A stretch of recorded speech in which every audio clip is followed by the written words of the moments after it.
What was it like growing up for you in Massillon, man? I think it's pretty much the same as it would be for anybody. I had a lot of good friends, a lot of great friends.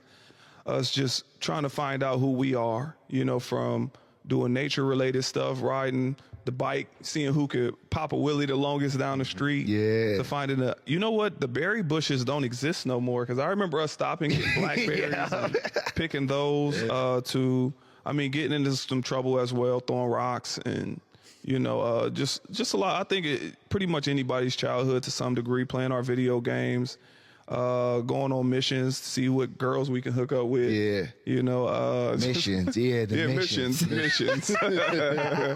It's crazy how far you will ride your bike for a kiss. Man, missions. Yeah. Those were the days. Oh man, especially like, you know, when you got a girl and then she got her friend and we only riding bikes or going to the movies. We was innocent then. Before it all turned over, and that's a whole nother conversation. Yeah. So let me ask you this, man. You growing up in Massillon, obviously Massillon being a sports city.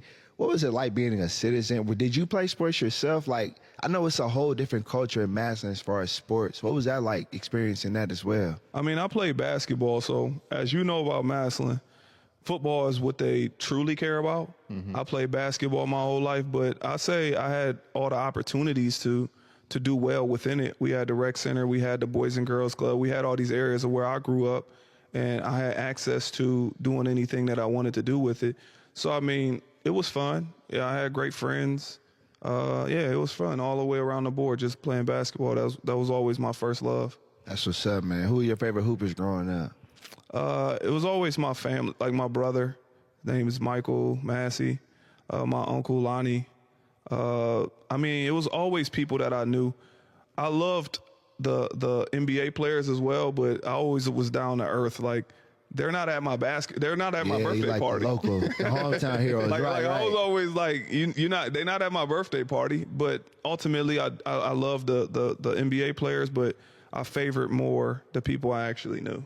Okay. So I'm going to ask you this, man. I was reading a bio.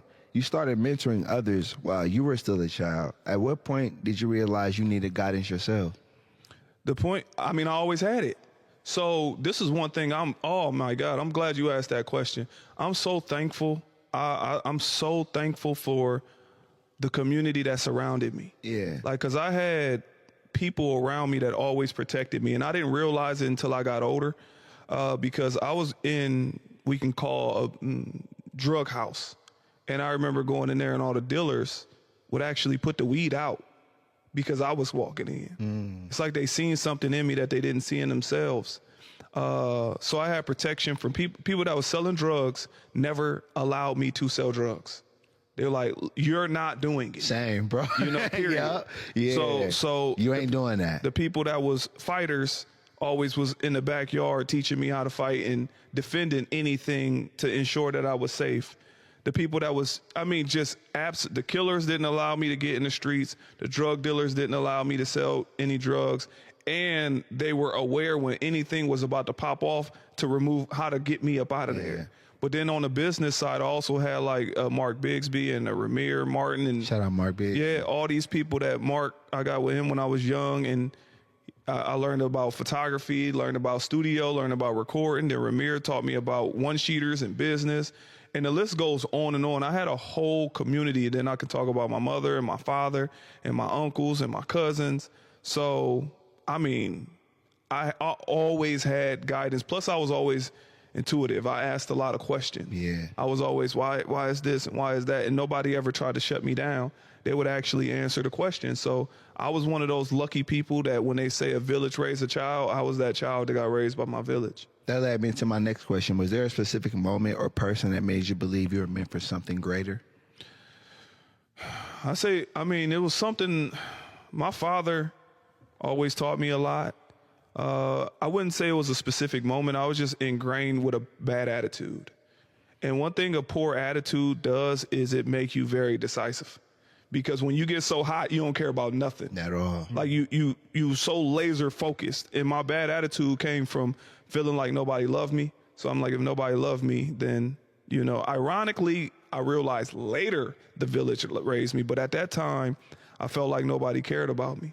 So if nobody cared about me, and I started not caring about myself, which made me have a bad attitude. And in making me have a bad attitude, it intensified my focus on things. And it made, I guess I was okay with a lot of stuff. When you become okay with dying over the smallest stuff because you said something about my mom and I wanted to take it that far, it came a point where it all turned over when I was in 9th grade and I started realizing that you can say something to me and my day is messed up while your day is okay.